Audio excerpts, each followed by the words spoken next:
జై భీమ్ మిత్రులారా, మానవతా విలువలు కోల్పోయిన మన సమాజాన్ని మానవతా విలువలు కల్పించిన మహనీయులు గౌతమ్ బుద్ధుడు, మౌర్య సామ్రాజ్యానికి చెందిన సామ్రాట్ అశోక చక్రవర్తి, క్రీస్తుపూర్వము అశోక చక్రవర్తి భోజనవాదం వైపు పనిచేస్తూ 40 సంవత్సరాలు సుఖశాంతులతో ఆర్థిక సంపదతో రాజ్యం ఏలినారు. ఆయన రాజ్య తదనంతరం విదేశీ ఆర్యుడైన విశ్వమిత్ర భృంగుడు అశోక చక్రవర్తి ముదిమనుమడు బృహద్రుద్ధుని నిండు సభలో తల నరికి నేనే రాజునని ప్రకటించుకున్నాడు. అప్పుడు అంబేద్కరు మనకు చీకటి యుగం వచ్చింది, వాళ్ళకు స్వర్ణయుగం వచ్చిందని ప్రకటించాడు. ఆ తదనంతరము అనేకమైన రాజులు, ముస్లిం రాజులు కావచ్చు, పిస్వా రాజులు కావచ్చు, బ్రిటిష్ వాళ్ళు కావచ్చు, మన భారతదేశాన్ని 5000 సంవత్సరాలు పరిపాలించారు. అట్టి పరిపాలనను వద్దని ఉద్యమాలు చేసి పరపాలన వద్దు స్వపరిపాలన ముద్దు అనేటువంటి నినాదంతో బ్రిటిష్ వాళ్ళను పారదోలినాము. కానీ తెల్లదొరలు వేరు, ఈరోజు నల్లదొరలు రాజ్యం వెళ్తున్నారు. బడుగు బలహీన వర్గాలైనటువంటి బీసీ, ఎస్సీ, ఎస్టీ, మత మైనార్టీలు జీవన పోరాటం నేటికి చేస్తున్నారు. నేటి పాలకుల వల్ల మనకు ఇప్పటికీ మూడిటికి దూరమైనాము. సామాజిక సమానత్వం, ఆర్థిక అభివృద్ధి, రాజకీయ సమానత్వం 3 కూడా లేవు. నేడు పరిపాలిస్తున్నటువంటి పాలకులు బానిస పథకాలతో సంతృప్తి పరుస్తూ ఇంకా బానిసలకు చేస్తున్నారు. కాంగ్రెస్ పాలన అయినా, టీఆర్ఎస్ పాలన అయినా, బీజేపీ పాలన అయినా ఆ 3 అల్పసంఖ్యాక కులాలు అయినటువంటి వాళ్ళు ఈ చాతుర్వర్ణ వ్యవస్థలో బ్రాహ్మణ, క్షత్రియ, వైశ్యులే ఆర్థిక సంపద కలిగి ఉన్నారు.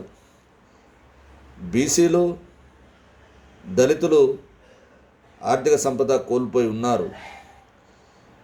అట్టి ఆర్థిక సంపద కలగడానికి, సామాజిక సమానత్వం రావడానికి డాక్టర్ బిఆర్ అంబేద్కర్ గారు తన జీవితమంతా పోరాటం చేసినారు. పోరాటం చేసి రౌండ్ టేబుల్ సమావేశంలో ఓటు హక్కును కల్పించినటువంటి మహనీయుడు డాక్టర్ బిఆర్ అంబేద్కర్ గారు. గాంధీ గారు చదువుకున్న వాళ్ళకే ఓటు హక్కు ఉండాలన్నారు.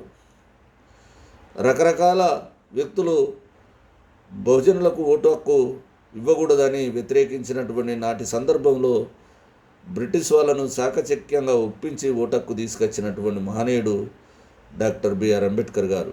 అట్టి విషయాన్ని మనం గుండెలో పెట్టుకోవాలి. అదేవిధంగా భారత రాజ్యాంగాన్ని 2 సంవత్సరాల 11 నెలల 18 రోజులు నిద్రాహారాలు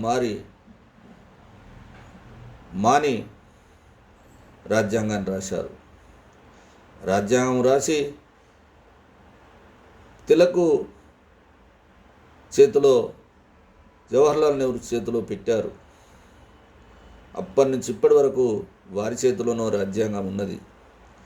అట్టి రాజ్యాంగం రావాలంటే మనం ఎలాంటి ఉద్యమాలు, రాష్ట్రారోకలు ఏది చేయనవసరం లేదు. మన ఓటును, అంబేద్కర్ ఇచ్చిన ఓటును సద్వినియోగం చేసుకోవాలి. సద్వినియోగం అంటే మహనీయుల పునాదుల మీద ఏర్పడ్డటువంటి పార్టీ బహుజన్ సమాజ్ పార్టీ మాత్రమే. ఈ పార్టీ ప్రారంభం నుంచి ఇప్పటి వరకు థర్డ్ పొజిషన్లో ఉంటుంది. మనం ఫస్ట్ పొజిషన్కి తీసుకురావాల్సినటువంటి అవసరం ఉన్నది. మనకు భారతదేశంలో ఇప్పుడు 18వ లోకసభ ఎన్నికలు జరగబోతున్నాయి. ఓటు హక్కును వినియోగించుకుంటున్నాం.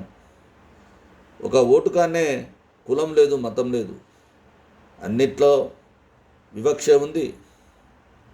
కనుక మిత్రులారా,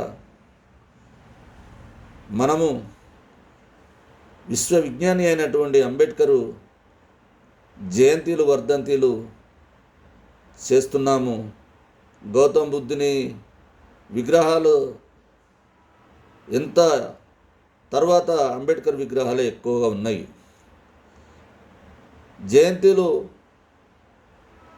నా జయంతిలు వర్ధంతిల కన్నా నా ఆశయాలను నెరవేర్చండి. కులమనే పునాదుల మీద నీతిని కానీ జాతిని కానీ నిలబట్టలేము.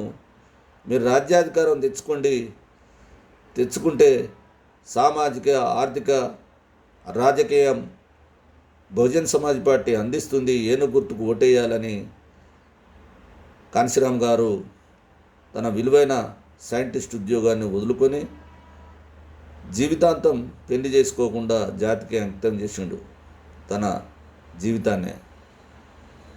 21 సంవత్సరంలో పార్టీలోనికి తీసుకొచ్చిన మాయావతి గారిని 4 సార్లు ముఖ్యమంత్రి చేసిన ఆమె కూడా పెళ్లి చేసుకోకుండా జాతికి త్యాగం చేస్తున్నది. ఈ ఒక్కటే బహుజనుల బతుకులు మార్చే పార్టీ ఇది ఒకటే. కనుక మన దగ్గర ఉన్నటువంటి ఒక గొప్పనైనటువంటి విలువైనటువంటి వజ్రాయుధం లాంటి ఓటు మన దగ్గర ఉన్నది. మన ఓటు మన కన్న బిడ్డ కన్నా, మన కన్న తల్లి కన్నా విలువైనది. మన కన్న బిడ్డ నష్టపోతే కుటుంబం నష్టపోద్ది. మన ఓటును దుర్వినియోగం చేస్తే దేశం నష్టపోద్ది, సమాజం నష్టపోతుంది. కనుక మనము ఓటును నమ్ముకోవాలి, అమ్ముకోవద్దు. అమ్ముకుంటే మనం ప్రతి 5 ఏళ్ళకి ఒకసారి బానిసలుగానే మిగిలిపోతున్నాం. మన జాతిలో ఉన్నటువంటి మన అన్నలు, మన తమ్ములు, మన జాతి వాళ్ళు కాంగ్రెస్లో, బీజేపీలో, బీఆర్ఎస్లో పనిచేస్తున్నారు. కానీ బహుజన్ సమాజ్ పార్టీకి రావడానికి వాళ్లకు ఏం అడ్డం వస్తుందో అర్థం కావడం లేదు. ఇప్పుడు బీజేపీ ప్రభుత్వాన్ని చెప్పుకున్నట్టయితే హిందూ మతతత్వ పేరుతోనే భారత రాజ్యాంగాన్ని ఏకంగా రద్దు చేస్తానని కేంద్ర మంత్రి అనంత కుమార్ హెగ్డే ఎన్నోసార్లు ప్రకటించారు. అదేవిధంగా కేసీఆర్ కూడా ఒకానొక దశలో అదే మాట అన్నారు. ఇప్పుడు నరేంద్ర మోడీ భారత రాజ్యాంగాన్ని రద్దు చేసే ఆలోచనలో ఉన్నారు. ఇది మిత్రులారా, ఇది బహుజనుల మొత్తం భారతదేశానికే ఒకవేళ బీజేపీ ప్రభుత్వం రాజ్యాధికారంలోనికి వస్తే మళ్ళీ ఓటక్కు రద్దయిపోయి భారత రాజ్యాంగాన్ని రద్దు చేసి ఓటక్కును రద్దు చేసి మళ్ళీ మనధర్మశాస్త్రాన్ని ముందుకు తీసుకొస్తే ఈ కులాల విభజనలో మనము 2వ సీనియర్ సిటిజన్గా బీసీలు, ఎస్సీలు, ఎస్టీలు నెట్టివేయబడతారు. ఇప్పటికే భూమికి దూరం ఉన్నాం. సహజంగా ఏర్పడ్డటువంటి భూములు మన చేతిలో లేవు. అదేవిధంగా భారత రాజ్యాంగం సవరణల పేరుతో సగం రద్దయింది. సగం రద్దు కాలేదని అనుకుంటున్నారా? విద్య లేదు, వైద్యం లేదు, ఉద్యోగాలు లేవు, ఉపాధి లేదు, రద్దయినట్టే కదా. ఇది ప్రాథమిక సూత్రాలే కదా. అదేవిధంగా ఆయనతో ఓటక్కు తీసేస్తే పూర్తిగా భారత రాజ్యాంగం రద్దయితే మనధర్మశాస్త్రం ముందుకొస్తుంది.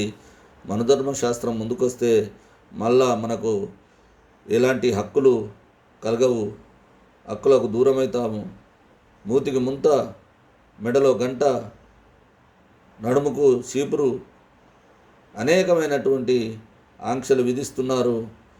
ఆర్ఎస్ఎస్ భావజాలంతోనే నడుస్తున్నటువంటి ఈ బీజేపీ పార్టీని అంతమొందించి బహుజన్ సమాజ్ పార్టీని ముందుకు తీసుకురావాలి. ఏను గుర్తుకు ఓటు వేసుకోవడమే 100 సమస్యలకు పరిష్కారం అని తెలియజేస్తూ ముగిస్తున్నాను. జై భీమ్, జై భారత్, జై పూలే.